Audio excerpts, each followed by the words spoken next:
Welcome back, everybody, to the Don't Go Out There Horror Movie Review Podcast. Just want to thank all our fans and listeners. I really appreciate all the support. Before we jump into tonight's film review, I just want to give a quick shout out to our website, don'tgooutthere.com. Our website is everything about this podcast you need to know. We got all our episodes, our interviews, our blog, our store. We got some new merch up if you want to check that out.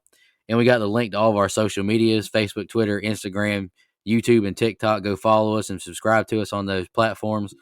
We really love interacting with all of our fans. We appreciate your feedback, and, we always read all of our questions and comments on the show, so it's a good way to have your voice heard in a way.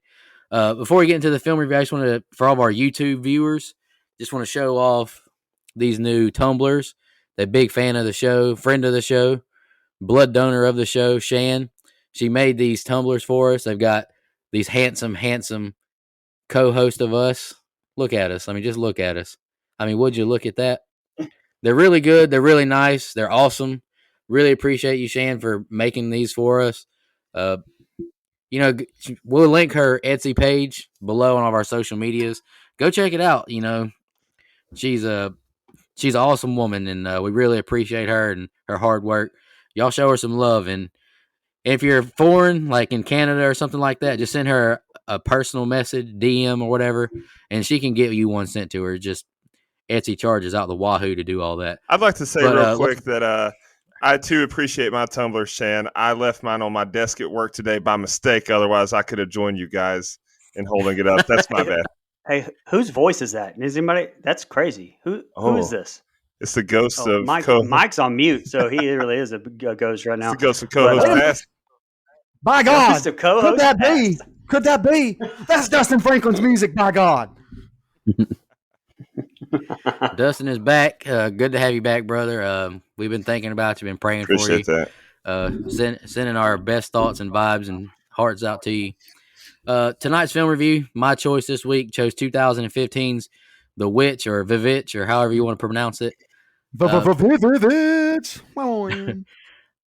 I don't know why, but a couple months ago, I just felt the need to watch this movie just because, like I brought up in the past, in a lot of horror groups on Facebook, this movie is one of those you love it or you hate it. So I finally just chose to watch it. First time I watched it, creeped me the hell out, honestly. The way the witch looked.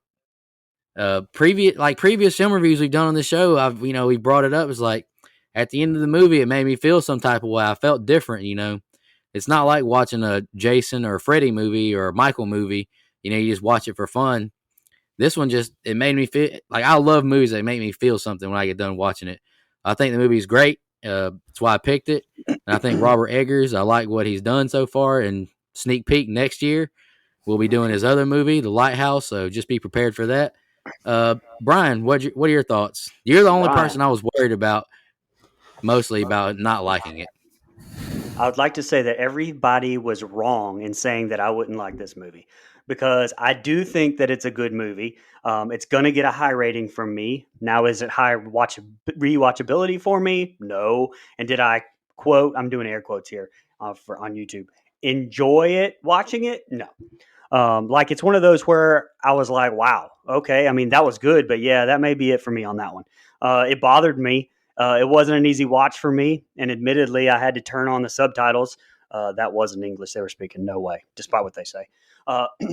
First-time writer-director Robert Eggers did a great job putting us in that time period, including the way that they talked. And it was just too hard for me without the subtitles. I had to make sure I got everything. That's not a complaint. Actually, I don't mind subtitles at all. And look, I've heard this movie compared to Midsommar, but I hated Midsommar. I'd say it's only comparable in the sense that it didn't leave me wanting to watch it again, but I found it a much easier watch. Not in the sense that I overly enjoyed it. It captured me.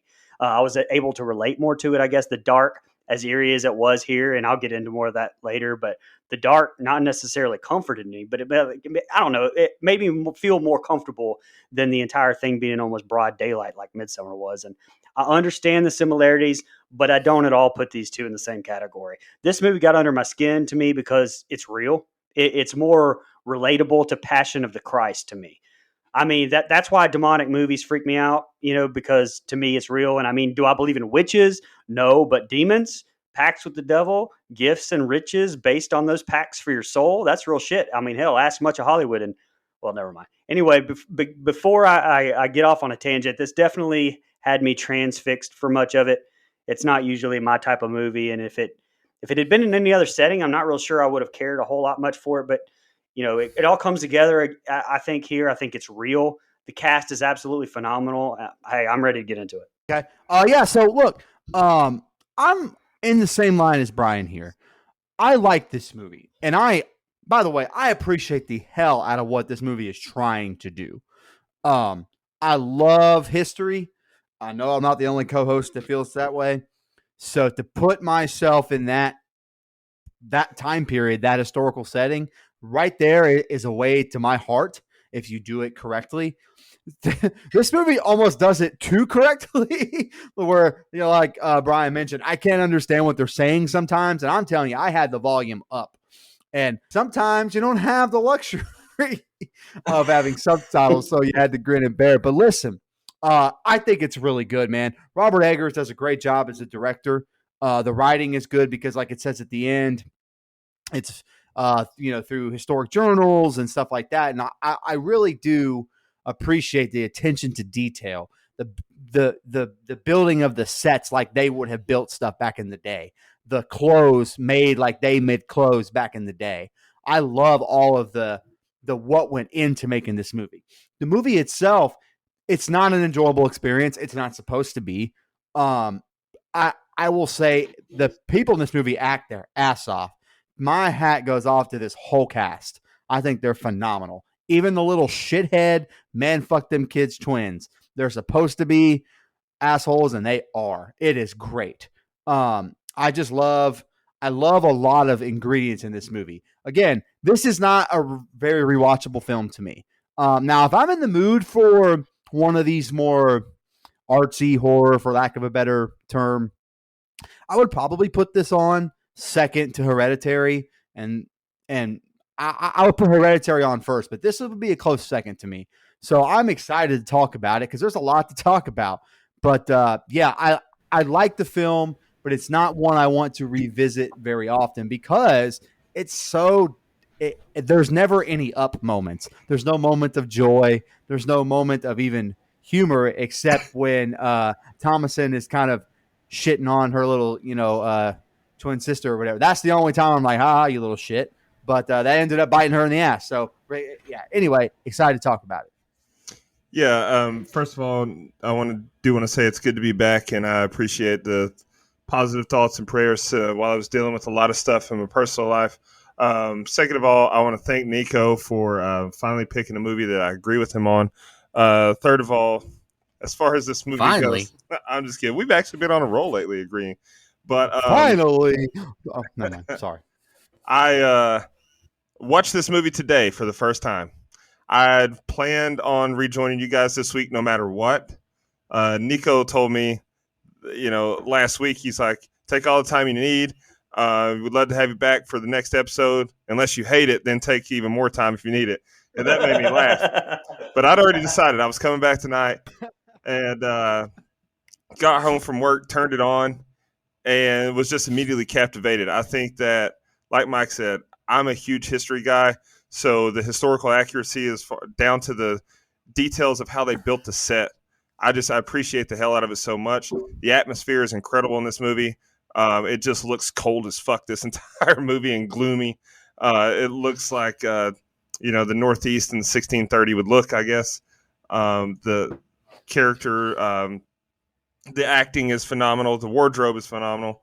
And then, like Brian said, this is the kind of movies that really make me feel uneasy because based on my upbringing and my beliefs, I don't fuck with this kind of stuff, man. Keep this shit away from me. And so this is scarier than any slasher movie. This is scarier than any, extraterrestrial movie or anything like that. Yeah. Because this shit I've been led to believe my entire life that this shit could happen. And I don't fuck with it. And they nailed it. Same thing when I said with Paranormal Activity about how this movie just felt like it's my worst fears my whole life come to fruition on the screen. That's how this one feels. And so I really enjoyed it. And yeah, I agree with what you guys said. I'm excited to break this one down. Thank you for picking it because I probably would have never pushed play on it had someone not picked it on this show. Real quick, Same. before you go, Nico, the sound / music in this movie is another one where it's its own character. Just these, not even just so much the music, although definitely the music, but the sounds of just like the vocal, like screeching, that sound that you get from this music is its own character. And I love a movie that has that incorporated and does it the right way. That it's such a creepy feeling the entire film, partially because of every time you have a shot of the trees, which, by the way, I know Brian doesn't want to hear this, but my man Eggers has some Stanley Kubrick in him. You know, he's got some nature shots. He stays on scenes a little bit, lets them linger a little bit, kind of like Kubrick does. So, but the music that they use for it makes it work more so than even Kubrick to me. So I thought that was a huge positive, was the way they use sound in this film as a character. And to play on what Dustin said, look, this is a not fun fact, but the Satanic Temple actually endorsed this movie and hosted several screenings of the film. Their spokesperson, I'm not even going to say his fucking name, fuck him, addressed the film as an impressive presentation of satanic insight that will inform contemporary discussion of religious experience. Yeah. Wow. Yeah, I had to bow my head and ask for forgiveness for even pushing play on this demonic piece of shit, but it's a good movie. So since Brian said it reminds him of Passion of the Christ, sounds like we have a movie review coming up. All right, cool. Sounds good. Nope. Man, I'm not doing that movie for. Mike, just want to touch on something you said about Kubrick. I actually watched a couple of Robert Eggers interviews today, and he said, and I quote, "In my 20s, I watched The Shining a lot." He said, "No movie felt completely tense and like no let up like The Shining, like throughout the whole movie." Robert Eggers was very highly influenced by The Shining, and he loves that movie. So, y'all ready to jump into it? Let's do it. Yeah, absolutely. All right, I'm counting on you three because this is a super dialogue heavy movie. Another one of those kind of movies for me, but I chose it, so I guess it's my fault that I got stuck with this dialogue heavy movie. But let's jump into it. And shout out to friend of the show, Julian Richings. Yes, absolutely. He's the governor at the beginning of this movie, so shout out to him, friend of the show. The governor. Check out that interview at Where, Brian? Don'tGoOutThere.com. All right, let's jump into it. Film starts with a title card now. Our main family is in front of the governor. William says he can't be judged by false Christians in front of the townfolk. William and his family are asked to leave the town, and he's glad to do so. The family rides away in like a horse and buggy, and the town closes the doors on them. They stop and build a campfire, and the next day they find a place to build a home and worship God on their new property. Thomason is now praying for forgiveness as we see Catherine breastfeeding the youngest child, Sam. Thomason takes Sam out into the field by the woods and lays him on the ground. She plays peekaboo with him several times. Then all of a sudden, Sam is missing from where he was. She cries out for him, running towards the woods. We see a woman in a red cloak running in the woods carrying Sam with her. We're in her like house hut now, and the woman undresses Sam and rubs his body.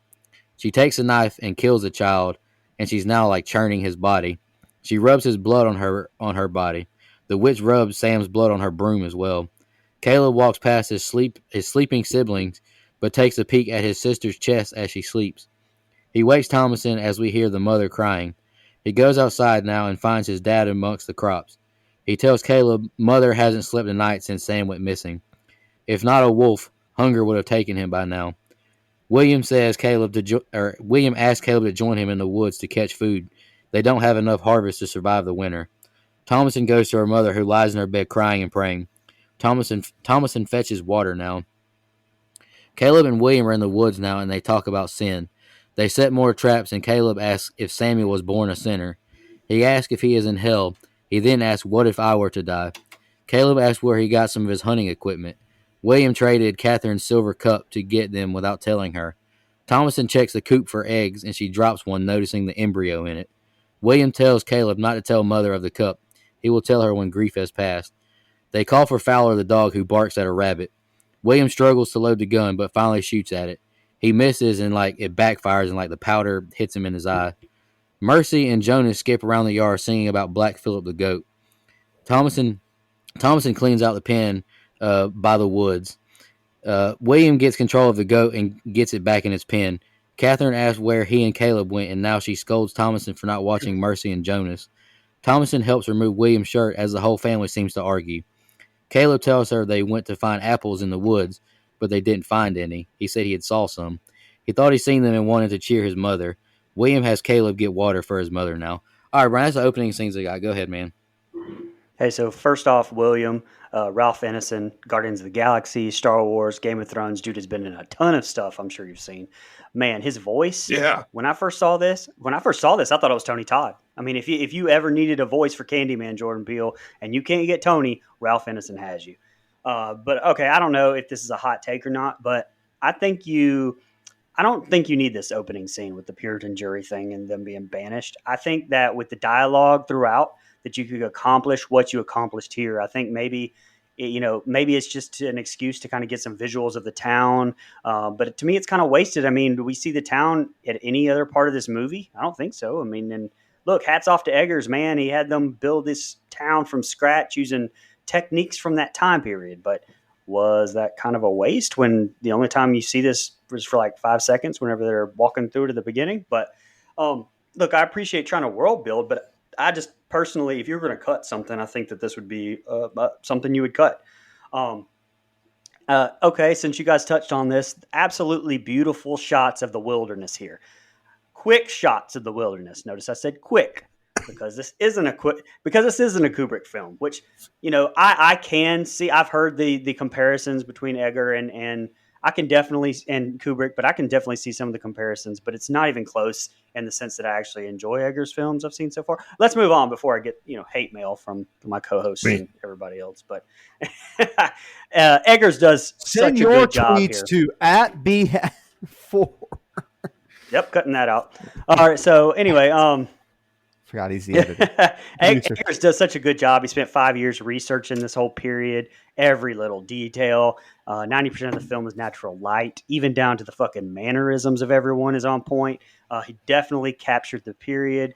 Now, 90% of that light thing is a little hard to see for me in some points. And Mike touched on it. I'll go ahead and get this off my chest, like how amazing this soundtrack by Mark Corvin is. Corvin's done The Lighthouse.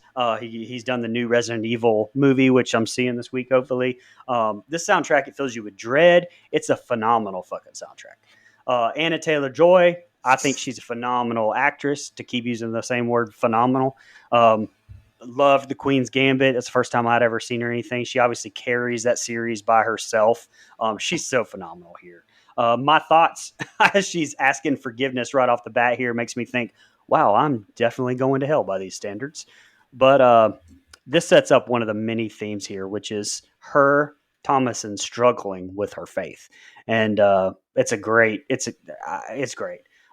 Lastly, the scenes here with the Samuel being taken by the witch that runs fucking faster than Usain Bolt, apparently, by the way, are far, not far. I mean, this is definitely the first on top of one of the scenes that bothered me the most. As a father, it fucking just revolted me to watch, which is I think it's the first time I've ever used the word revolted on this show. But that's the right word here. Like, and that's the thing, right? Though, I mean, Eggers didn't show us what happened. He gave us the aftermath, and yes, you kind of see some disturbing imagery, but he let your mind be the bad guy, and your imagination makes this even worse. I mean, it makes me just want to even throw up just thinking about it. But go ahead, Mike. Yeah, so I like this opening scene here in the town. I don't disagree with you wholeheartedly or anything. I like the fact that we get the story of exactly what happened. You almost could have, if you wanted to, opened up with them at the gates of the Commonwealth. Like, just kind of looking at the gate like, shit, what do we do now? Like, maybe that would have cut down some time. But I do like that we have a backstory of why they're out on their own. Like, I do like that. So you kind of mentioned a lot of the actors. Cast is great. Ralph Ineson, again, he was so good that he was almost too good because I couldn't understand anything he was saying. like it was almost like, obviously this is supposed to be the 1630s, and so 2021 dialogue just isn't the same. Like, we say stuff like balls and fuck and all this other stuff, and they're like, art thou okay? Like, I like, it's just, kind of a different time. But I do love the accuracy. Like that is so, it pulls me into that time period. And I think it's so good right here in the beginning. And obviously you could tell as much as this family outside the mom kind of claims to be these big, Puritan Christian people, they're all sinners in their own way. Or at least the main characters are, and their sins kind of get revealed as the movie goes. And I kind of like that about this film. No one's a perfect entity here or person, for lack of a better term. And so again, love Anya Taylor as well, or Taylor-Joy, excuse me. She's great in The Queen's Gambit. It's one of my favorite things Netflix has ever done. I freaking love that show. She's great in that. Finally watched Last Night in Soho. I didn't do an instant reaction because I don't think it called for it, but it was great as well. Or at least in my opinion, it was. So, this movie has a lot of dialogue. But I do think, just first of all, the first shot that we get of the trees, and I'm going to give Dead Meat credit because I watched the kill count about an hour ago just to kind of have a refresher. He said, I don't know why anyone would move here. Those are the loudest fucking trees I've ever seen. Yeah, that made me laugh Damn, too. that was good. That was good, James. But that's a thought I didn't even think about. Yeah, so this dad chops a lot of wood. I guess that's why he has a six-pack later on in the movie. He's swinging the axe. But I understand it's kind of a metaphor for his masculinity and kind of struggles with it because he's not a great provider and all this other stuff. So I do like that. This set of scenes has one of the more disturbing, not that we see it. It's not like a Serbian film or anything where you see what happens. This movie leaves it up to your mind, and of course your mind goes to the worst fucking place, which makes you feel like a giant piece of shit for your mind going there, and mission accomplished. This scene with Sam and the witch and the blood and everything else, it's really horrifying, man. Like, it is really terrifying stuff. It's good horror. It's good horror at actually making my skin crawl the first time I ever saw this movie. Like, that was not something that I saw coming. I like this like, so I've seen a lot of people kind of take Caleb staring at Thomason's chest the wrong way. To me, it's just a young, growing boy, sheltered boy for that matter, kind of discovering what boobs are, like any other young, growing boy. Like, I know it's kind of a weird thing because technically it's his sister, but think of how sheltered this family is. They live in this thing on their own. Sorry, go ahead, Brian.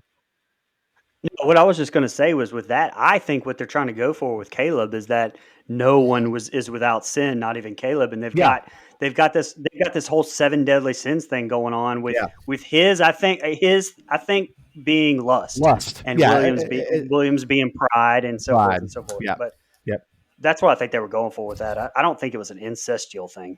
No, not at all. One last thing I do want to say, I think that it would fucking suck to be a Puritan in the 1630s. Oh, yeah. By the way, shout out to Kate Dickey, who plays Catherine. She's awesome.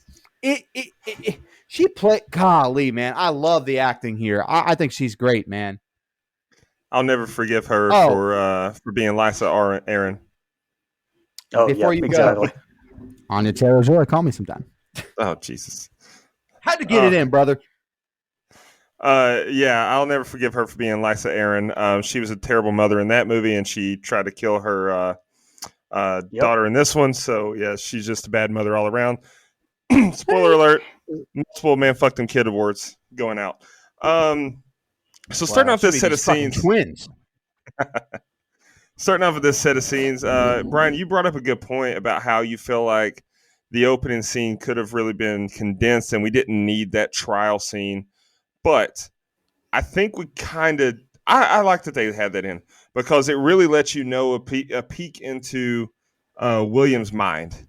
He was so strong in his convictions and he was sticking to his guns about what he believes is right, that by seeing the fact that he's willing to have his family exiled and be on their own because he feels like they're not adhering to God's word, that just makes it more, it helps you empathize with their hardships later in the movie, because it really, like I kept going back to, all this would have been fine if he'd have just kind of swallowed his pride and went along with it, but he would have been going back on his conviction. So I think it did a great job of showing the strength of him and his faith in that movie, because we're going to find out that that's about the only strength that he has, because he sucks in a lot of other areas.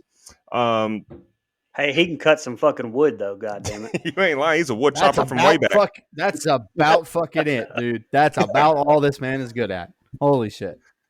And I did put in my notes that William's voice is the best voice in any movie we've ever covered. Tony Todd, I think he's right there with Tony Todd. I think his voice is better because it gets even deeper at times, and it's like, holy shit, this sounded menacing. Which is, it's kind of ironic because he had such a menacing voice, but he was a man of God, so it's quite a juxtaposition there. I put that Lysa Arryn is a bad mom. We see it in this movie as well, because she, lets her baby get taken by a witch. So I guess the real man fucked them kids award has to be to the witch, because first of all, she puts a baby penis in the focus of the camera. I don't appreciate that shit. I don't want to look at a baby penis. I don't even like looking at that one Nirvana album cover. Second of all, just killing the baby and grinding that baby into some baby butter. What the fuck are you doing there? And rubbing it all over your skin. Sheets. Anyway. And then, William. Jesus Christ. William, did y'all miss me? William kind of gets a man fucked them kids award too, because he put his family in this shitty situation where his kid could get dragged off into the woods. And the man is a terrible head of the family. He can't farm. He can't hunt. He can't do shit. He's trading their stuff, the family belongings, and selling their belongings without telling them, and lying to cover it up, and letting his kid lie to his mom saying, we were looking for apples, you fucking lying bastard. Like, he's just letting all this shit go on right under his nose, when he's moved out here for, his convictions, his religion, his faith in God. And he's doing all these things that are just not good. So this whole family's built on lies. So it's kind of funny, because at one point you feel empathy and you sympathize with them because of what they're going through, but at the same time, they all are guilty of these things. It's like, yeah, you kind of bringing it on yourself. So anyway, it's a good, strong opening scene to the movie, because the atmosphere, the score, the sounds, the lighting, everything is done so perfectly that you're just you're kind of sucked into it if you can get past the dialogue, which I watched the subtitles, so I had no problem there. Right. And before you go, Nico, I just wanted to say, I just wanted to touch on this. Eggers, man, gives us so much fucking folklore, as well as I love that. I mean, I love the folklore part, but it took me, hold on. I'm trying to think of how to explain this. Like, for instance, with the witches smothering themselves in the blood of the unbaptized to be able to fly. I had no idea about the first time I watched this. And I honestly was like, what the fuck is she doing? And because even that shot with the moon, I didn't get it. I didn't quote unquote get that she was flying even then, the first time I watched it. I honestly wasn't sure what I was looking at. It was just kind of like a blurry shot. I don't know. I think that you could have had the kids talk about these folklores, like even the folklore with the rabbits in the folklores being known as, quote, familiars to witches. In some folklore, witches can be turned into hares. Like, if you would have had maybe the kids talk about some of these folklores, like even joking amongst themselves or whatever, I think that would have maybe helped explain it some, because there's a lot of people, me, for instance, I didn't know a lot about these folklores, as deep as Eggers was trying to portray. Yeah, I agree. All right, William is chopping wood now, and Thomason is washing clothes in the brook. Caleb joins and stares at her chest again as he gets his mother water. She splashes water at him and asks him what's wrong. She holds him, and Caleb and her begin to play and tickle until they hear Mercy rustling. She says she's the witch of the woods. She says Black Phillip says she can do what she likes. She says she's seen the witch in the woods. Thomason says, it was I. I be the witch of the woods. She walks slowly to Mercy. She says she can make her vanish too. She gets her to the ground and swears her to secrecy. Caleb says a wolf stole Sam. The family is at the table for dinner, and William prays over their meal. He breaks bread for the family. Catherine asks Thomason what she's done with her silver cup. She says she hasn't touched it. She says she's seen her trifling with it. She asks if a wolf vanished that too. William asks Caleb to read a chapter out of the Word tonight to bring some light into their darkness. Catherine has Thomason check on the goats outside. Thomason goes out to the pen and sees the rabbit from earlier in there with the goats. William tells Catherine she must sleep tonight as she prays and weeps. She lies next to him and says she knows he loves her. He says we must turn our thoughts towards God. She says God's cursed his family. She said we should have never have left the plantation. Catherine calls out for her kids to see if they're awake or asleep. And then she says Thomason is old enough to be volunteered to help with another family or something like that. She says our son is in hell. She says we will starve, our corn is trash, and cries. He tells her he will take Thomason to town to help other families. Caleb feeds the horse now, and Thomason sneaks up on him asking what he's doing. She insists on joining him as they go into the woods together. They caught a rabbit in one of the traps. They head back, then the dog starts to bark again when it sees the rabbit. He chases after the rabbit, and Caleb chases after the dog. And now the horse throws Thomason off, knocking her unconscious. All right, go ahead, Brian. And I know this kind of goes back to the last scene a little bit, but Black Phillip, man, after watching it once and then you go back the next time, and I'm sure if I ever watch it again, I'll feel the same way. But I watched it like Black Phillip, just seeing him on screen like entices some fucking serious emotions from me. Like I instantly become angry when he came on the screen. Like the second time I watched the movie, I'm like, "Fuck you, Black Phillip," and I mean like. There's so much foreshadowing here with the twins too. Like their song calling him the king of all, and we're all his servants. The first time I missed, thinking that they're maybe talking about God, but obviously later you kind of go back and you're like, oh shit, no, they're talking about Satan. They're talking about Lucifer and that fucking goat. So props to Edgar for writing something that spurred such emotion from me. It made me feel that way. I think Mercy and Mercy, however you say it, and Jonas, especially for child actors, I think they do a great job as well. Like Mike briefly touched on earlier, playing what they're supposed to be playing. Yeah, absolutely. Sense. Like making you feel how you're supposed. And the actress who played Mercy was in The Village too, 2 years before this. Oh, honestly, didn't even know that. That's awesome. Playing what they're, so do they get on your nerves? Yeah, I mean they're supposed to. Especially the scene at the water with Thomason and Mercy. I think Ellie Granger and Anya are great. Like, although, the character of Thomason, you're like, shit, what are you doing? Like, damn, did you really have to do that? Like, because it's pretty obvious that shit, like, that's going to come back to haunt you. Even just watching it the first time, you're like, yeah, that probably wasn't the best way to handle that there, Thomason. But, and sometimes, like I kind of touched on this in my opening, like using that natural light makes it a little dark, which it does to me here in this scene here with the dinner table. And is it wrong that I thought, isn't this the scene where William says, it's a fast day tomorrow for all of our sins. I was like, fast day? Y'all don't even fucking have any food. Like, I mean, come on. Like, I was like, come on, that's fucked up. But that and giving the kids to other families to work. Look, thank God for not letting me be born back then. The 1600s sounds like it sucked balls. Goat balls. The last thing I wanted to say is just a fun fact. Like Stephen King has stated that he is actually terrified by this film. So it makes sense. The guy who wrote Kojo and One Night on a Coke Bender is terrified of this film. Well, there's a reason that movie's not very good. All right, anyway. Sorry, did I say that out loud? Sorry. Don't pick Cujo. Now someone will. I get it. It's fine. Cujo or Christine, your pick, pal. Oh, much rather watch Cujo. Absolutely. All right, Christine it is. Go ahead. Fuck.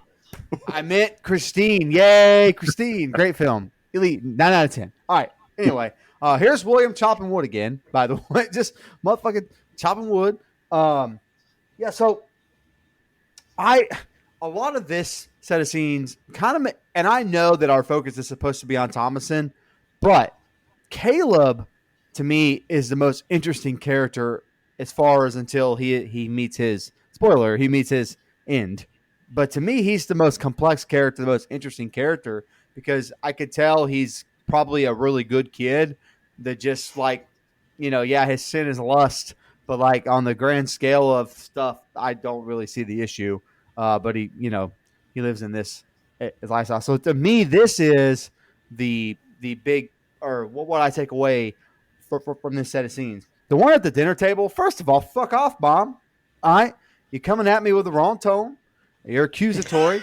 I didn't take this fucking cup. All right? I'm just saying. First of all, like you said, Brian, living back then, and not that I would like curse at my mama, but I'd be like, hey, Sherry, that's my mom's name. Sherry, I did not take your damn cup. All right? Thy did not take I did not take your cup. I don't even know if they used the word your back then. But anyway, I didn't take your cup. But I like that interaction because here's what I like about the character of Williamson. Like, he knows he's the one that took the cup. So he kind of like half-ass backwards stands up for Thomason, but it's only because he's a guilty motherfucker. It's not because he actually is like sticking up for her. That's the way that I took it. So like, again, he tries to be this big provider guy or whatever, and he's kind of a snake to me. Like he's just as much of a sinner as anybody else that he tries to talk about, which he gets called out for later, which is a scene that I fucking love. So I like that scene at the dinner table. I know you talked about the lighting, Brian, and if you're watching it in the daylight with a glare on the TV, it is kind of difficult. But if you watch it at the right time, I think it looks fantastic and looks exactly how it would have looked back then when you have dinner by candlelight, especially in the winter. So I really like the scene where I kind of already briefly mentioned it, where Thomason kind of shits on Mercy, makes her feel like a dumb little kid or whatever, kind of scares her just to play a joke. But like you said, Brian, this most recent rewatch, I'm like, why did you do that? That's so stupid. These little shithead kids are going to go to your parents with that. Like, that's exactly, there was no other ending to that and her doing that, except for her being tattletaled on. That was exactly how that was going to end. But I do like the scene, and I like the relationship that we have with Caleb and Tom and Thomason. Like, they seem like a really good brother-sister to me that are just trying to kind of figure things out. They're in this new place. They have no idea. And Thomason's old enough to remember her home in England, which they kind of touch on here. And Caleb's kind of, he's kind of there with it. So like, there's a good dynamic there that I really enjoy. And I like that. Again, I just like the character of Caleb, and this whole thing makes me a little, or what's about to happen makes me a little sad because I wanted to see more of him, and we don't get any more of him. But that's pretty much all I had. Again, very dialogue here in the middle, where it's just a lot of talking and crying. There's a lot of crying in this movie.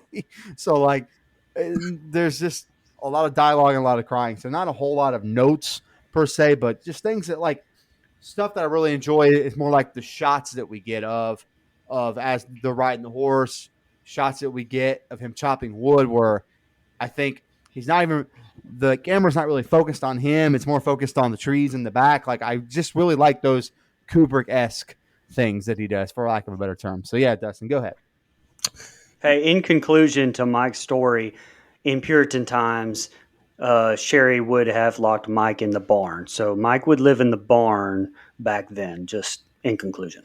Sherry would have whooped my ass. What you talking about? And then put you in the barn. Yeah, and then put me in the barn. God, what a terrible dad. Anyway. So yeah, Brian, what you said about Black Phillip. So I had a feeling that Black Phillip was, I picked up on that very early on, just because the cover art to this movie, or the poster for the movie, has, the goat head. Okay. And just knowing Same. Baphomet. Yeah, Baphomet is the image that's used by Satanists, and I may be wrong on that. I'm sorry if I'm not up on my Satanism, but Baphomet's the goat-headed evil being Right. that is used as the image of Satan, I guess. And so I just knew that when you see a fucking black goat, not for me. Fuck that. And then especially when you listen to the kids singing their little songs, there's just, I would have Spartan kicked those kids off a cliff myself. Those kids give me the heebie-jeebies worse than the twins in The Shining. But here's the thing. Thomason, which by the way, what the fuck kind of name is Thomason? That she really brought all this up on herself because, like the rest of the movie, if she would have just not antagonized her twin siblings and told them that she was the witch, instead just went straight to the mom and dad and be like, "Hey, these kids over here saying they said something about a witch," like that could have turned the tables. Instead, she told them that she's the witch, and they used that shit against her later in the movie. It did get a little bit uneasy though. I get what you're saying, what you guys said earlier about Caleb and the sexuality between him and his sister there. But when I see him staring at her chest earlier in the movie, and then they're having tickle fights by the brook, I've seen enough videos to start out like that end a different way. So it made me a little, and the last thing I have on this is, Caleb is, first of all, I do think it's funny that this is essentially a one-room cabin that they're living in, and these parents are having just a full-fledged argument, and they're like, "Shh, you'll wake the kids." Like, what the fuck? Did they sleep with cotton in their ears? Like, yeah, they heard every word. But everything we do will wake the kids. Breathe, shit, sleep. We're waking the kids. But the next morning when Thomason walks out and finds Caleb gathering the horse and shit, and he's like, "Go back to bed. If you let me do this, I'll be back by midday, and you won't have to be going off to any other family." He should not have let her go, because if he just says, when she says, "Let me go with you," I will, and he says, "Go back to bed." She said, "I will not." I would just be like, "Okay, then don't. I'll let him take your ass to another family." Like, it's simple as that. She will do what you say, but instead she goes off with you. So you got too many things going on. You get distracted by the rabbit, and that's how shit goes downhill. So all this could have been avoided if Thomason just listened to trust her brother, and mind your own fucking business. Instead, she's putting her nose out there where it didn't belong. Just mind your business. Most movies that we cover, the conflict could have been avoided if people would just mind their fucking business. Go ahead, bro. That's the horror genre as a whole. Not gonna lie, it's a lot of society in general as a whole. But that's fair. All right, the family is now all calling out for Thomason and Caleb. Caleb is now calling out for Thomason, and it tips the whistle. He begins to pray now as he walks the woods. He hears a dog yelping and runs towards it. He finds the dog mutilated. Thomason awakes now and hears her dad's voice. She begins to run towards his voice. William and Thomason hug now as they reunite. Caleb finds a house in the woods and approaches. A beautiful woman exits the house, and he's infatuated. Ghoulish music plays as he walks towards her. She rubs his face and kisses his lips, and we see her old-looking hand grab his head. Catherine asks what's wrong with Thomason, and William tells her first thing in the morning he will seek out Caleb and won't return until he finds him. Catherine asks why they went to the woods. William admits he sold her silver cup and asks for Catherine's and Thomason's forgiveness. He now confesses he took Caleb to the woods for food. They go out into the rain now, and she hits her husband as she weeps. Catherine holds her two youngest children as Thomason helps her father and his bloody lip. Catherine kisses Thomason as she goes outside to check on the goats. Thomason hears a rustle and goes outside. She finds Caleb naked leaned against the fence. Thomason yells for her father. Caleb is inside the house now, laying down by some candles, and they put bandages around his stomach area. They now cut his temple on his head and drain some blood out of him. Catherine prays over him. William is back outside chopping wood in the rain. Mercy is now asking Black Phillip what ails Caleb. She tells Thomason that Black Phillip says she's the evil one who cursed Caleb. Thomason notices blood, not milk, coming from the goat, and she jumps away from it. Catherine asks William, does not look like witchcraft, as they look at Caleb. William tells her, we'll go back to the plantation tomorrow. They can't be beggars, though, and they'll take Caleb to the doctor to see if this is natural. She says she wants to be home in England. She now makes a confession. She has become as Job's wife, her heart turned into stone. She says her faith is very weak since Samuel's disappearance. William leaves and goes back to the field. All right, go ahead, Brian. Yes, such a great scene with Caleb and, I don't know, the witch, a witch, one of the witches. But he's given into that lustful sin one more time. But I mean, come on with the dog. Damn it. I mean, Edgar, and my man Caleb is 11 or 12 and she has boobs. What are you going to do? I mean, come on.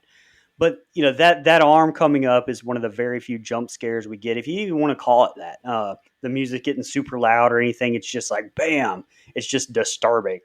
And this is where the movie really starts to weigh down the atmosphere that I wrote down. That it really starts to weigh down with that dread. It just really cranks it up in this set of scenes.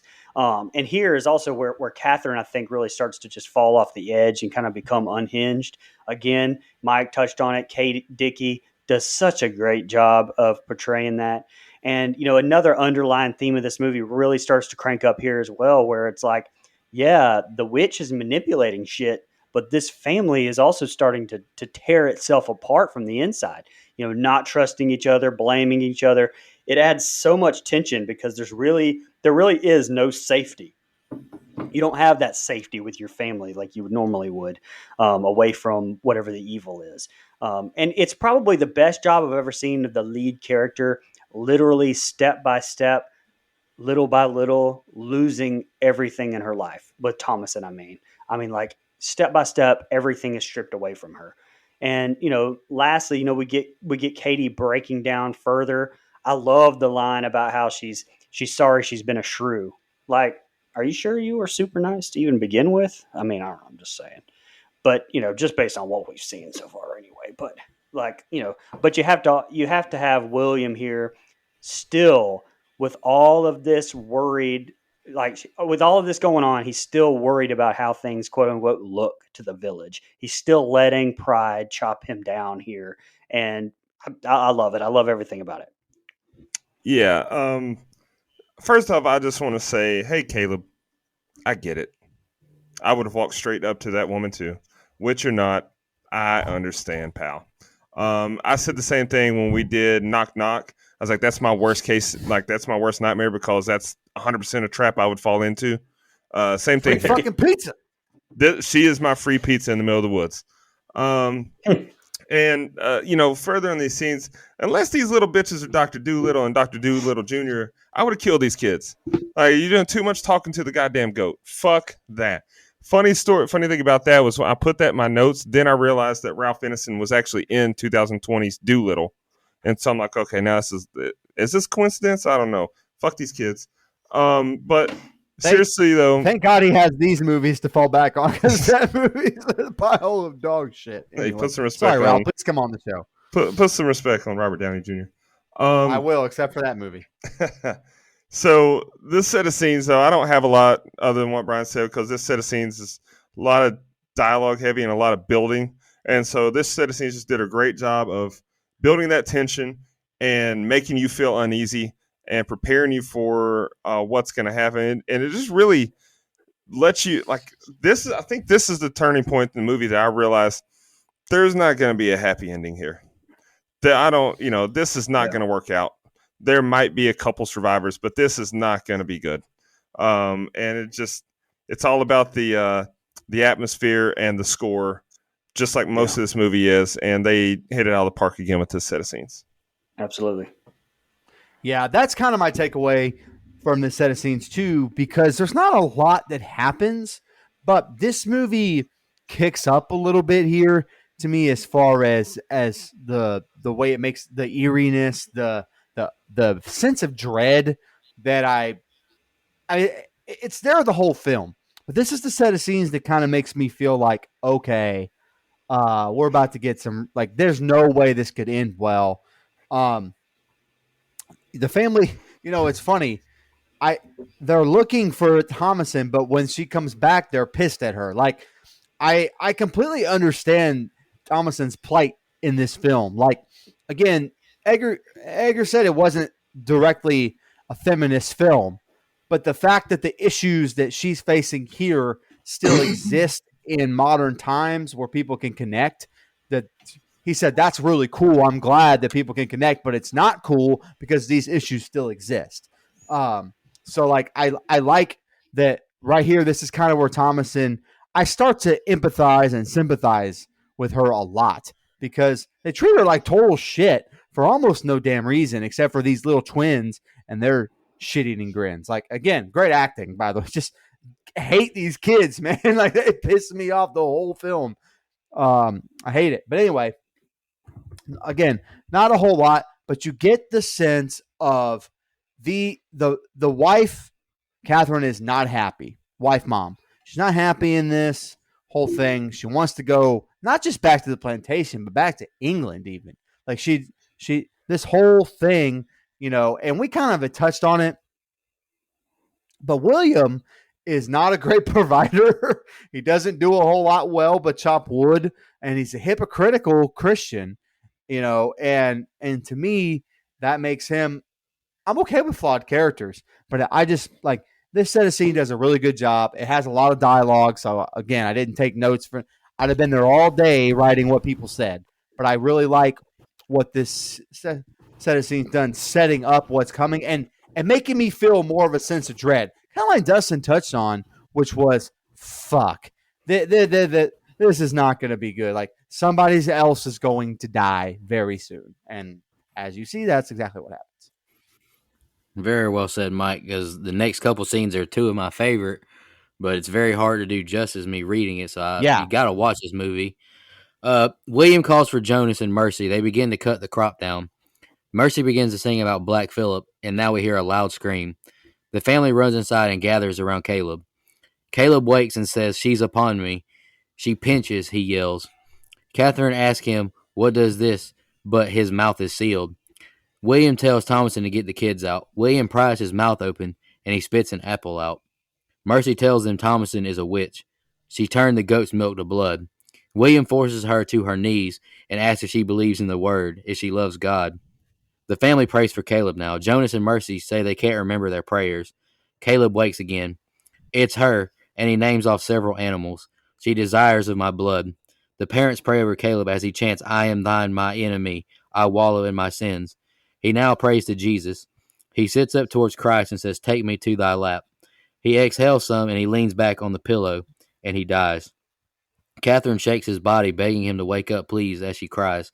"He is dead," she yells. Thomason is yelled at by a mother as she gets close to be gone. William stops her outside and holds her as she cries in his arms.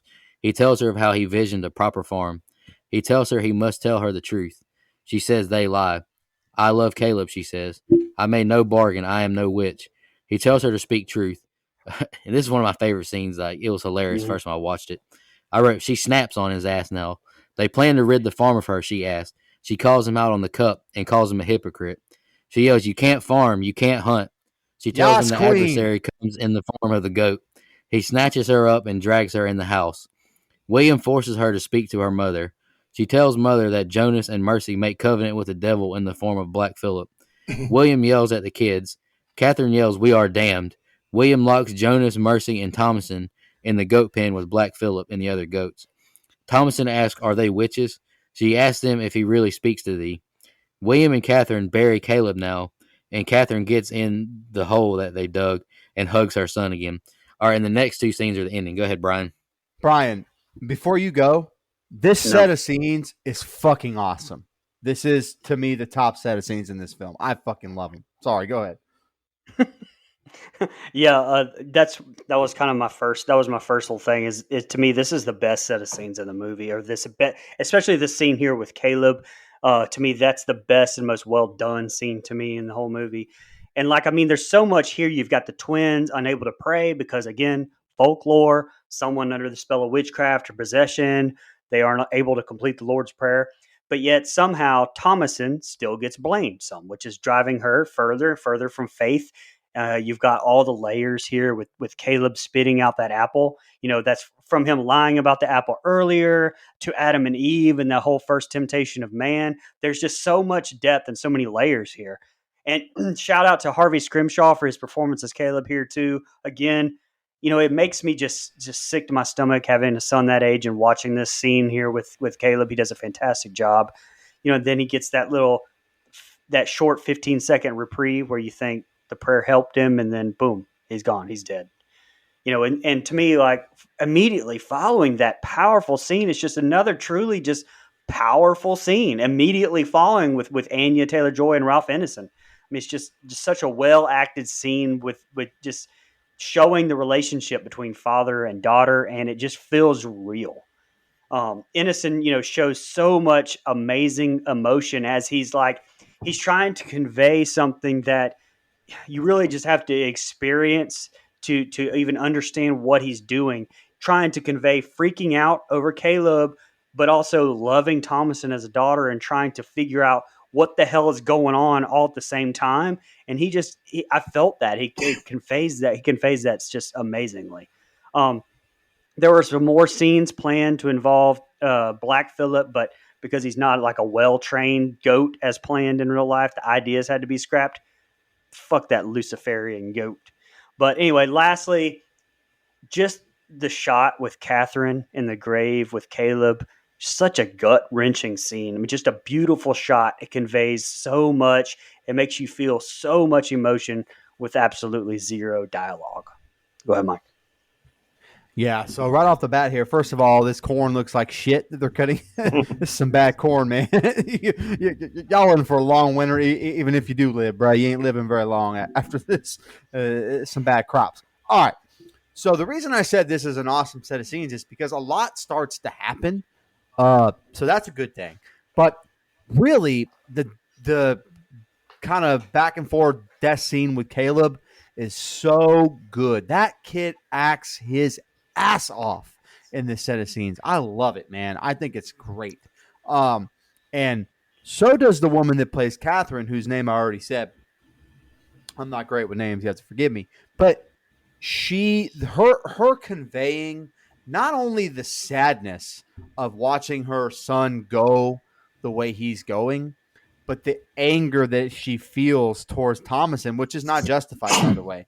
But like picking the twins' side in a way is to have those two split emotions. Brian touched on it with the character of William, but the same thing here with Catherine, where two emotions have to be conveyed at once. And I think it's done so well. It's so gut-wrenching to watch her weep openly over Caleb. And again, Caleb is one of my favorite characters in the film, probably my favorite character, and his death was impactful to me. Like, that is, you could tell, like, he gave in to his sin, and it ended up costing him his life.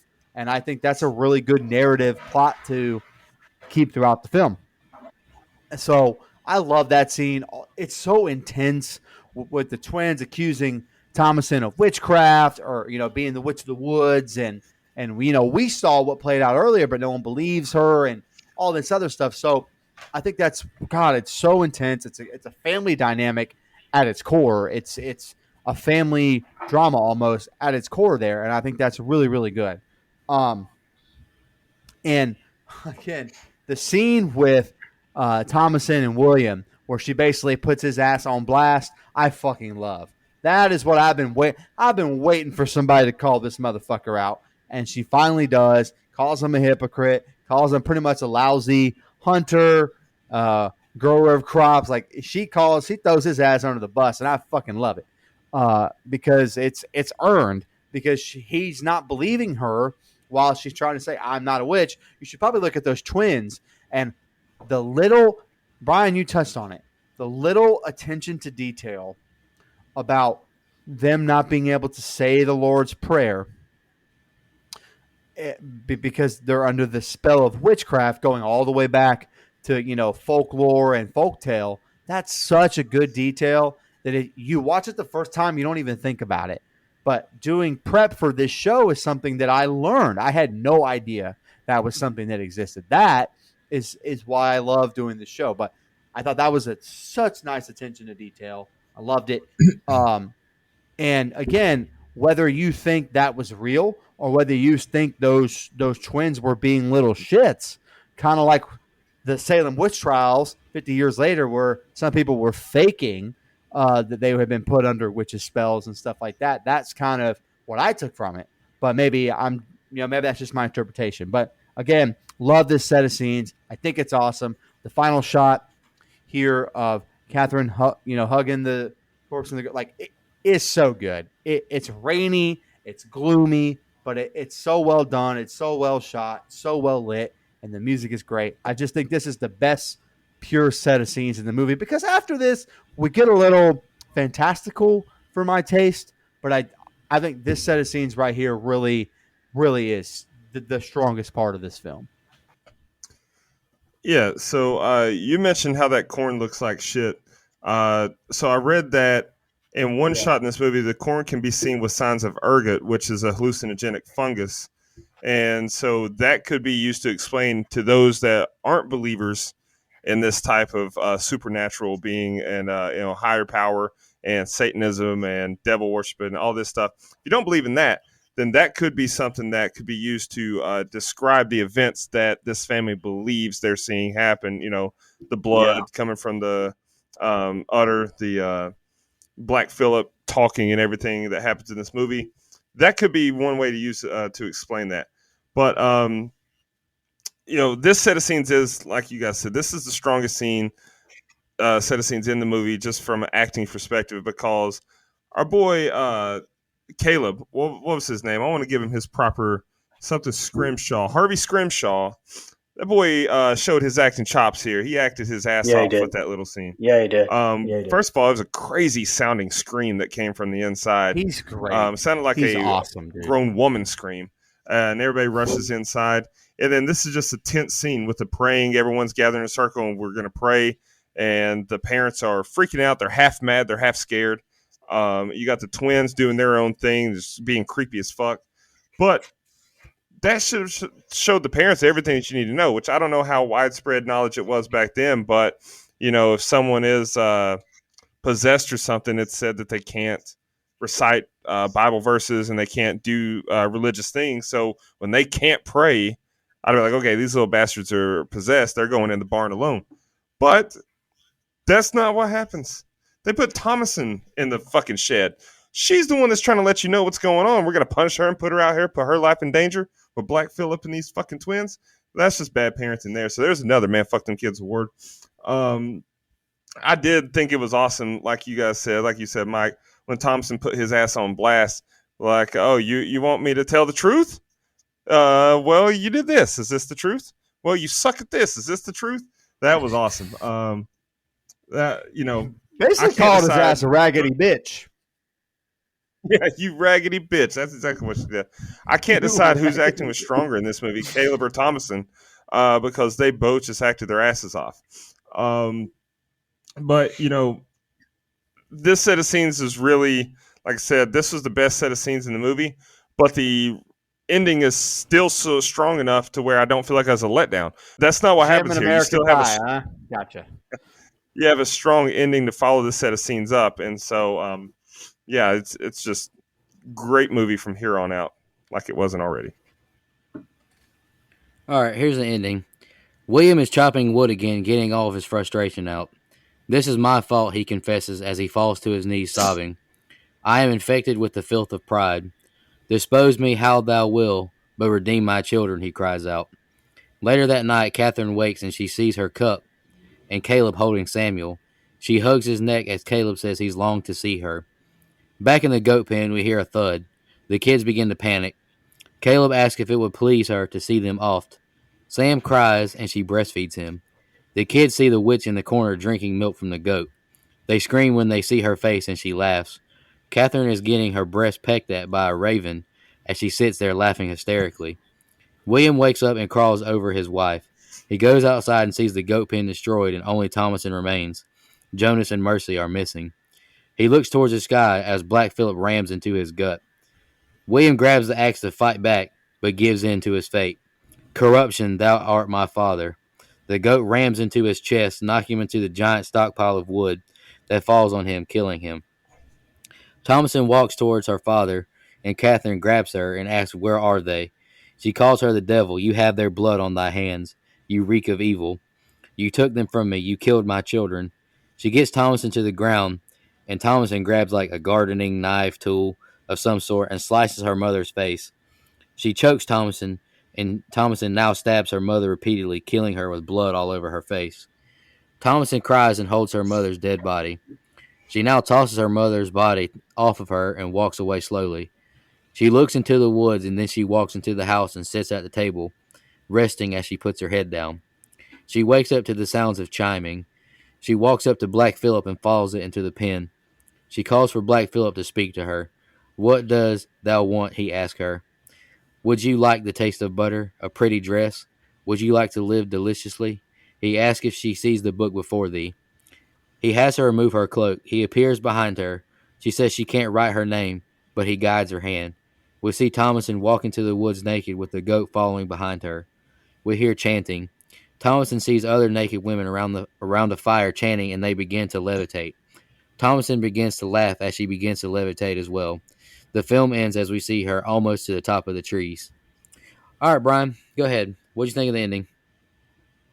So again, I think Ralph Ineson has another tremendous scene with him breaking down, chopping that wood, and finally admitting, just obviously too late, that his pride has just consumed him. But I thought that was just amazing performance from Ineson right there. Also, just another insane visual with that Raven and Catherine. I mean, the Whisperer was obviously Lucifer coming to her as Caleb, right? I mean, and having her sign the book. Which, another piece of folklore here, was witches were believed to have a witch's teat, a special nipple or blemish with which they nursed their familiars and fed them blood. This is referred to apparently when Catherine nurses the crow. So more folklore right there. And I feel like the kids are eaten here by the witch, I think, or else maybe just taken and used by the witch's coven, possibly. I wasn't sure. I don't know. I'll either way, I guess they didn't really explain that. And wow, I didn't find out till here that in the 15th and 16th centuries that the Catholic Church declared eating butter was a bigger sin than lying, blasphemy, or impurity. Seriously? I mean, I'm not a fan of the big Catholic Church anyway, but this definitely doesn't help. And secondly, again, fuck the 1600s. No fucking butter? Are you kidding me? But okay, this ending, pal. obviously. The ending obviously is up for interpretation. Dustin touched on it. I think it's meant by Egger to be taken literally, but I saw that there's a ton of evidence to where you could definitely say that it's possible the family was hallucinating the whole thing on that ergot corn shot that Dustin touched on earlier. Because that's actually what they attribute to a lot of real life stories of possession and witchcraft. Plus, they're not eating well at all, so that's definitely something that you could add in there. It's a layer and another way to take this movie for sure. But regardless, it's definitely understandable that now, I said earlier, Thomason feels abandoned by God, the religion completely. Lucifer basically used it against her and the family to pull her in. And, it's not that far of a leap to say that she would eventually give in and give her soul over, which again is why I think this movie resonates so much with me, because of my belief in all this stuff. And so, anyway, I have some more in my closing, so I'll shut up now. Go ahead, Mike. Yeah, I like the first part of this set of scenes a lot. I like that William dies at the hand of Black Phillip, and he gets buried underneath the wood he's been spending the last 20 weeks cutting into little pieces. I thought that was nice, a poetic way for him to go. But also, the first time I ever watched this movie, when that death happens, I thought to myself, Black Phillip is something. I don't know what, but something. They're not keeping this goat around for no reason. And like, Dustin mentioned, he's on the poster or one of the posters. And I'm like, well, okay, he's got to mean more than just the pet, the pet goat that provides milk and stuff. And I like there's been a really weird, tenuous relationship with Catherine and Thomason, and to see it kind of come to a head this way, this is the first time. And by the way, I don't know if anybody else found this, but I believe I listened to something while I was at work today, and it kind of sparked it in my head. Was this the first time that the character of Catherine lets her hair down in the whole film? Oh, I didn't notice that. It's this scene right here with, and it's supposed to symbolize something. Sorry for not having all my information there, but I remember that was on purpose. It was supposed to be exactly like that. This scene with Thomason here, where they're she's lost the same. So it's kind of weird because they both have lost the faith in the same way, but they're fighting over, God. They almost don't even know what they're fighting over anymore, except everybody else is gone but them. And so that's why they get into this, little bit of a tussle here. And obviously, if you're Thomason, you have no choice here. As your mom is trying to kill you, you have to do something. And I think it's a powerful scene because they have such a tenuous relationship the whole time, and I just think it's almost devastating to have to see her go through that and to have to do that, because I don't think she sees her mom the way that her mom sees her, and I think that's what makes it pretty tragic and sad. I just want to point out on this most recent rewatch when she goes, after all that happens and she goes to sit down at the table, I thought about me sleeping on my desk in high school, and I thought, no way I could sleep more than 30 minutes in that position, no matter what happened to me. I got to get up and move around a little bit because I'm slumped over with my head down on the table, big crick in the neck. I'd be stiff. That's uncomfortable as fuck. I don't know how she slept that long in that way. Okay. So here's what I'll say. I like all this. I like all this stuff with Black Phillip. I really do. My problem is this gets a little. Now, I think this kind of would depend on your beliefs, and that's okay. Like, I understand Brian's point, and I think I'm going to understand Dustin's point. But for me, it gets a little fantastical to me, a little bit. This movie is so grounded in reality that here we are, and we get kind of, we knew that Black Phillip was going to be something. He ends up being Lucifer himself, and I like that. I think that works. But everything after that. So I'm fine with him even talking because obviously he's a real, he's an entity, and he can take human form if he wants to. That's kind of the whole deal. And I think him, you like to live, still. I can't do a good impersonation, but to taste the butter, like to live deliciously is a great line, by the way. Whoever wrote that, which I'm sure is Daggers, it's great, love it, it's awesome. Also makes for a great T-shirt, Brian. Just saying. Would you like to live deliciously? It's a great T-shirt. Hopefully, I agree. You can find it. Hopefully, you can find that. Don'tGoOutThere.com soon. But everything after that interaction, which I really enjoy, so them kind of like her becoming a witch. I'm okay with, I guess. But like them lifting themselves up in the air and having this big chant circle, just it got away from everything I thought was so good about this film. So I don't hate it. But it kind of ended on a down note for me just because I thought it was too far away from what I liked about the rest of the movie, if that makes sense. Doesn't mean it's not logical. Doesn't mean it doesn't make sense. Just a preference for me. I would have liked a little more of a grounded ending, I guess. But I do love that the movie ends on a shot of Thomason basically smiling for the first time since she lost Sammy since Sammy got taken. That's the first time we've ever seen her genuinely happy. It's unfortunate that it came at the hands of turning her life over to Satan. So that's kind of unfortunate. But I do like that the movie ends on that shot because it makes you have multiple emotions. It makes you happy for her, but also you have to think of, which Brian touched on, giving her life over to Satan is not super awesome. So again, conflicted emotions, and I like that they ended on that shot. I think it was really good.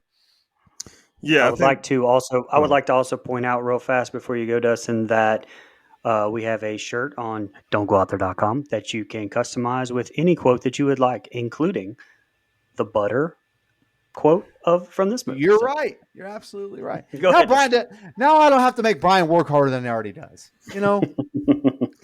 So, yeah, I mean, this is a great ending to this movie. It does a lot, making you think.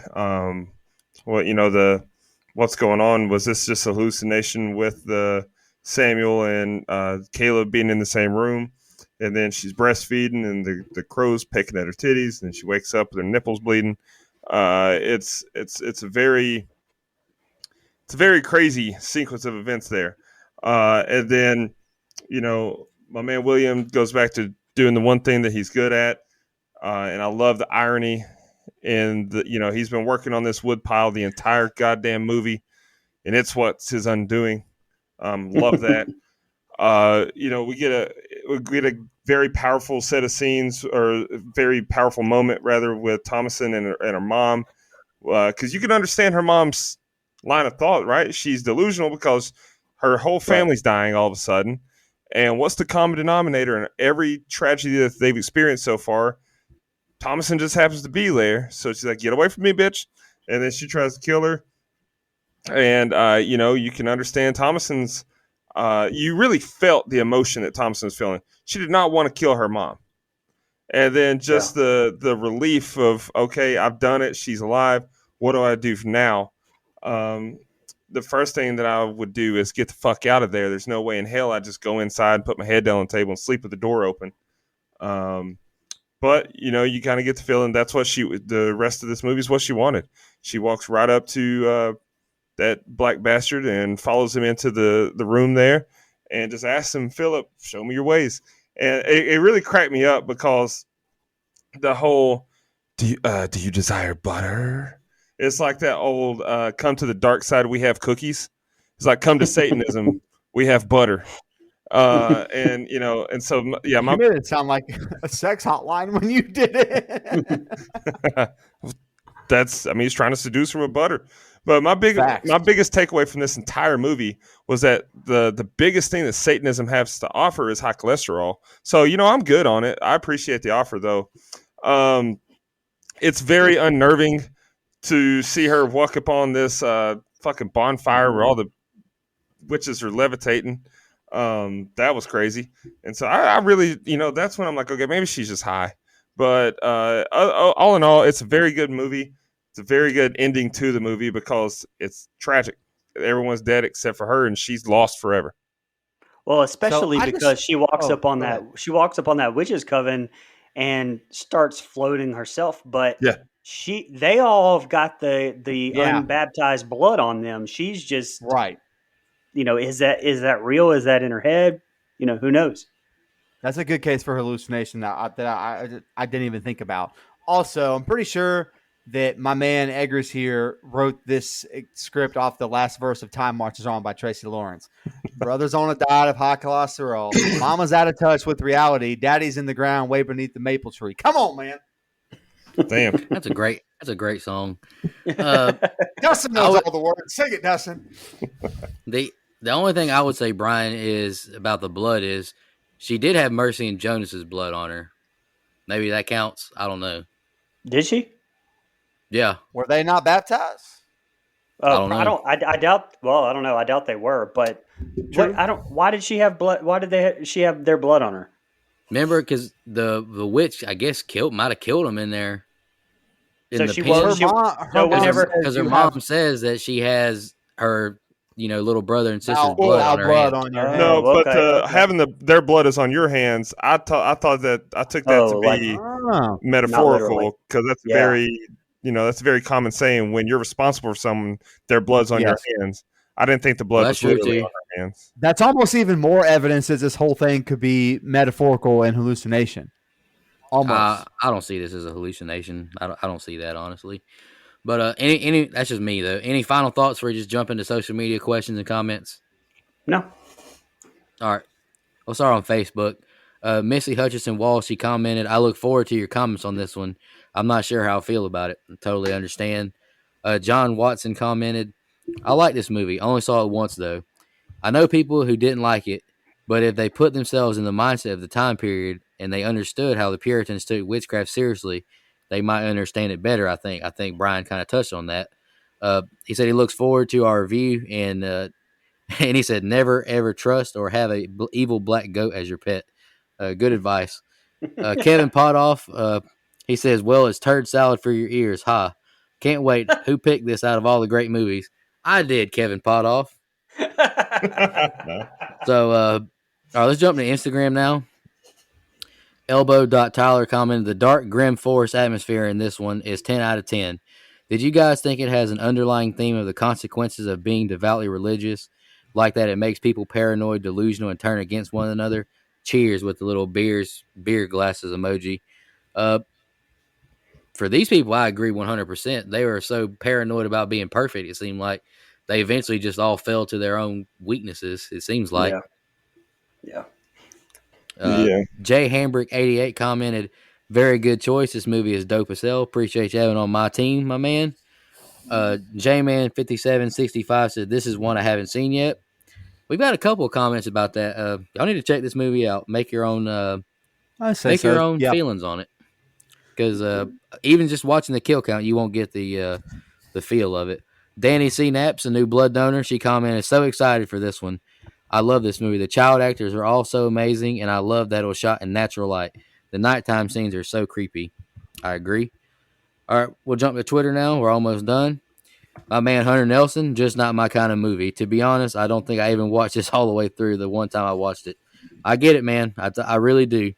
Shan, she commented that she hasn't seen this one, but it's on her list to check out. Like I said, check it out for sure. And Yeah. Mike's cousin Vinny, he said he loves this one. He does. And he dropped a pretty funny graphic that I saved. "Wouldst thou like to live deliciously?" Yes, I Quotes would. that shit all the time, and like, I love it. And I quoted the tweet as well, and I had a couple fans comment back. Hernandez Gunn, he commented, "Big fan here." And then my man Eric Shepard, he said, "That's a good one." He likes Robert Eggers' other movie, The Lighthouse, as well. All right, that's all I got for the social media. Let's go ahead and jump into fun facts. Does anybody want to go first? I just got one I'll knock out real quick. All right. So our guy, Ralph Ineson, he was in Doolittle, like I mentioned, with Robert Downey Jr., who was Iron Man. Iron Man was in The Avengers with Scarlett Johansson, who was in Eight-Legged Freaks with David Arquette. Now, I could have went a different route because Robert Downey Jr. was in Iron Man 3 with Jenna Ortega, and she's in the upcoming Scream movie with David Arquette. But I figured, I've been out for a few episodes, so I got to bring that back, and that's literally the only fun fact I have. Unreal. All right, I'll go ahead and go real quick. The spelling of the witch is how the word was written in the stories, period, because the letter W was not yet in common use at the time. This was the film debut for Anya Taylor-Joy in a credited role, the same for Sarah Stevens. And the last one I got is Anya Taylor-Joy was the very first audition tape that director Robert Eggers saw. It's pretty impressive. That's pretty awesome. She's a great actress, no doubt. Brian, you got any fun facts? No, sir. All right, Mike, go with that budget. All right, so this movie had a budget of $4 million, and that surprised me. I really thought it had a little bit of a higher budget, but that's Wow. great. They did a great job with it, grossing $40 million. I did read online that Eggers considered a prequel to this movie, and part of me's interested, and part of me's not. I think if you could get everybody back together, same team, same cast, same everything, I would definitely have some interest in it just because I think you would get what actually happened to get them exiled from the Commonwealth. But he's kicked the idea around in his head, but he said that may be something that he would do way down the road after he makes the other movies he'd like to make first. Well, I mean, and you could even take it from a different perspective, like have it at this, maybe a little bit before, but in the same town, like a whole nother family and doing something else maybe, and them even running into, this family every once in a while. I don't know. It might be interesting. Depends on what it is. Yeah, I just don't see how you can get the same crew back because everybody's at Way least older. 6 years older now. Yeah. Yeah. Well, yeah, no doubt. Let's jump into our favorite kill, least favorite kill, and the rating. I'm going to go first this week. I'll just go ahead and knock me out. Favorite kill, I chose William. I just wrote, you just don't see goats killing folks too often. That was a pretty cool kill. Least favorite. Michael Myers kills people all the time, and he's the goat. So. Oh, Oh, boy. there you Yeah, okay. All right, sure, pal. Sure, pal. The goats don't wear CGI masks. Anywho, least favorite. The goats aren't scared of water. No, he's not. Least favorite off-screen kill of Jonas and Mercy. I really couldn't think of a least favorite kill. Dead Meat didn't pick one, but I just chose Jonas and Mercy. It's not a bad kill in this movie. It's not a bad kill. I just wrote a little summary. I think this movie nails the atmosphere, mood, the time, the era, the setting also well. I think Robert Eggers, from the small sample size I've watched of his, is absolutely brilliant. I can barely make a scene by scene, and this guy writes an entire script in this old New England dialect. Just amazing. go.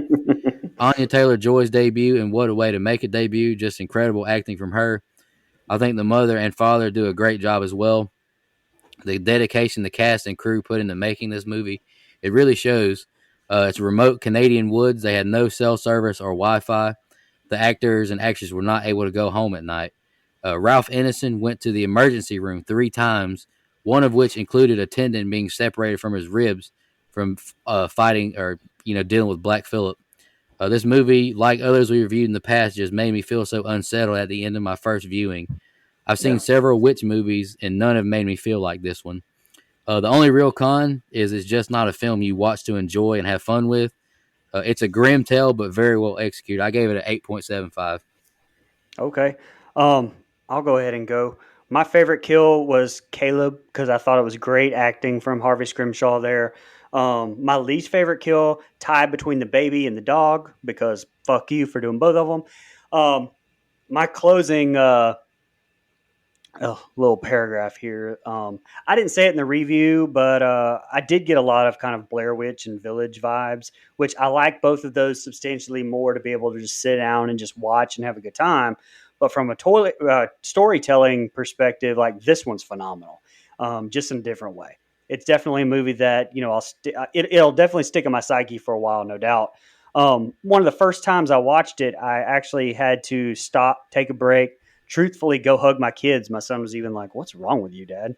Um, so whenever I did, but it's up there with Passion of the Christ with me as one of those where you're hearing it's like when you're hearing the voice of Lucifer whispering to Thomason, it really sticks with me. And like, it gave me that same uncomfortable feeling that I got when Satan tries to tempt Jesus in Passion of the Christ. Again, you deal with this stuff that I believe is real. And so it really started to mess with me. I gave the movie an 8.5. Okay. Okay. Go ahead. Okay. Oh no, go ahead, Dustin. All right, so yeah, I agree with a lot of what you guys said. I think this movie, as far as atmosphere and score goes, is a 10 out of 10. I think historical accuracy is a 10 out of 10. As far as the kills, though, my favorite kill was also William, just because I love the irony. Like you said, Nico, it is not every day that we see a goat kill someone, but also just the fact that he was buried in all this wood that he's been working on this entire movie was kind of funny to me. I love poetic justice. My least favorite kill was Samuel because, I didn't need to see a baby dick on my screen in the first place. I didn't really appreciate seeing a baby's blood being churned like fucking butter. But the movie was great. I do think that, I haven't really said anything negative in this movie, but I can't really justify giving it higher than what I've given some of the other movies that I could, have rewatchability. I think rewatchability is the one thing that takes this one down a little bit because I'm in no rush to watch this again. And it's not a knock on the movie. It's just subject matter, I guess, it's so fucking unnerving, which that's what it wanted to achieve, and it did it. It's just for me, I had to knock it down a peg for that. So I went with a 8.25. Nice. Before you go, Mike, I just want to say one thing. Dustin, your least favorite kill, churning the baby up. How brave of a director are you to kill a dog and churn a baby up in your very first movie? Right. Yeah. You're right. I mean, it's not like all the baby stuff was off screen either. I mean, you saw a decent amount of it. Yeah, it's stomach churning, man. There's no doubt. Go ahead, Mike. My favorite kill is also William, which I touched on in the scene by scene, just because it was so ironic. Not Alanis Morissette ironic, because none of her things are actually ironic. This one is. And my least favorite kill is Sammy, because I didn't need to. I could go a million years and never see that again, and that would be fine. But I think that's the point. So I applaud him for doing that. Okay, so again, everything I said in my opening, this movie is really good. They do so much right. Score, sound, cinematography, the way it's lit. I think Eggers does a great job behind the camera. Shot selection in the editing room is good. Like, it's all really good. It's not super rewatchable, but that does not mean I don't take that into consideration when rating a film sometimes, because if something is so good at what it's trying to do, I give it a lot of credit. But with this film, I will say it gets a little slow in parts, even for me. And I love I really do love a slow burn more than most people. I appreciate this movie's runtime. Clap that up. Hour and a half. We're in and out of here. We love that.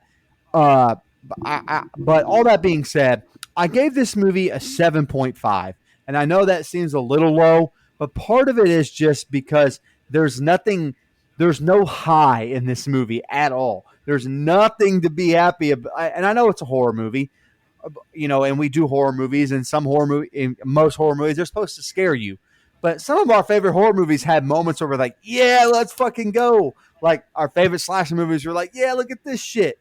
And there's no moment of joy. So I gave it a 7.5, but that's not a knock on it at all. It's so well made. I almost gave it an 8. I really did. And I just couldn't bring myself to it. But I would definitely recommend watching this movie if you've never seen it at least once. I also recommend watching it at night in the dark, because some of the visuals and shots they give you won't have full appreciation for it if you don't do it. Yeah, and watch with the subtitles. That gives us a composite score on this one. Our composite score on this one's 8.25, 8.25. I think that IMDb had it at a 6.9, so we're a little higher on that. It proves that we, in fact, know more than IMDb. Yeah, and I think there's only like 1,000 views or 1,000 reviews on that or something like that. No, IMDb's only right when it helps us.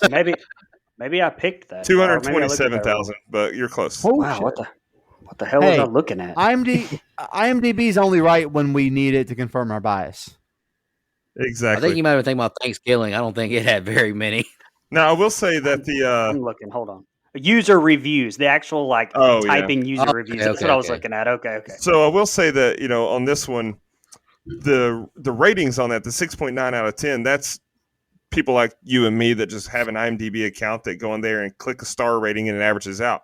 The Metascore on this one's 83, and those are actual movie critics.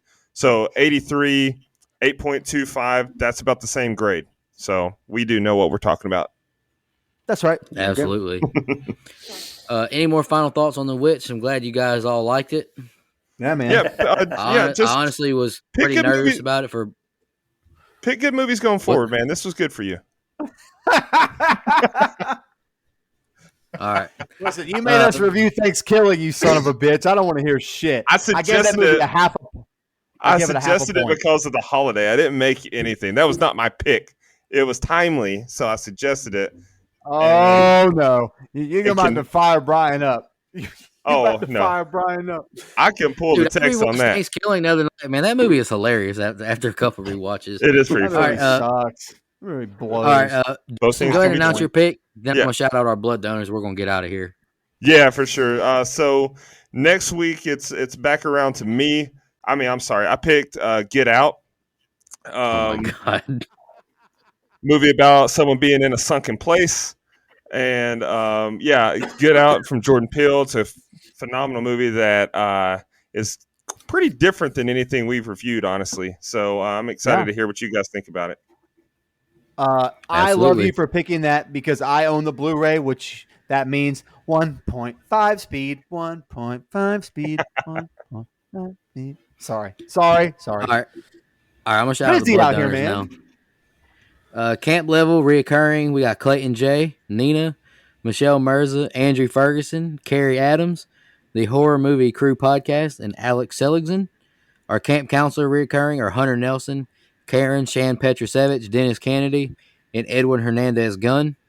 Our new legendary blood donors, we still got to do these. We'll definitely be knocking them out soon, though. Missy Hutchinson Wall and Joe Larson. Appreciate y'all so much. And our newest one, a final guy donor, is Danny Cnaps. Really appreciate you, Danny. Absolutely. Looking forward to. It's actually her birthday pretty soon, I think, but she got that for a birthday gift from my man Joe Black Tattoos. Y'all go follow him on Instagram. He does great work for tattoo work. Absolutely. Any more final thoughts? Get out of here. No, man. No. Hey, this is going to release on Wednesday or Thursday. I don't know yet. But happy Thanksgiving to everyone. If you want a good laugh, listen to our Thanksgiving review. That was quite the movie. That was quite the movie. That's all I can say about that one. Yeah, that's appreciate all support. Hit 100,000 views on YouTube. Yeah. Business is booming. We're going into the new year strong. Y'all have a good one.